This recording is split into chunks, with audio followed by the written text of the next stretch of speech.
Chris s'est figé pendant des dizaines d'années. Traumatisé dans son enfance, il est resté plus fragile que la moyenne. Aujourd'hui, la science peut-elle mesurer le degré de vulnérabilité des individus face à la peur?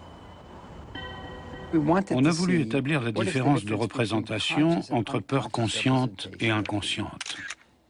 Il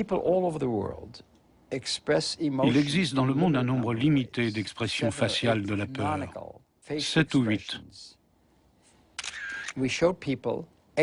On a montré à des sujets des visages exprimant la peur de 2 façons différentes.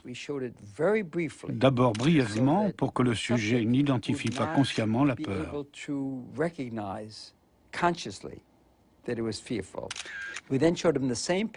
Puis on leur a repassé ces images lentement, le temps qu'ils comprennent que c'était de la peur.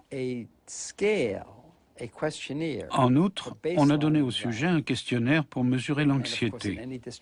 Et comme dans tous les échantillons, il y avait des gens détendus, d'autres plus anxieux. En comparant cette échelle d'anxiété à l'intensité de la réaction grâce à l'imagerie cérébrale, on a trouvé que dans le test inconscient, il y avait un lien systématique. Les gens anxieux avaient un signal très fort. Et chez les autres, ce signal était très faible. C'est donc qu'il y a un marqueur chez les gens anxieux. Voilà ce qu'on cherche, des marqueurs biologiques pour diagnostiquer les maladies mentales et les soigner.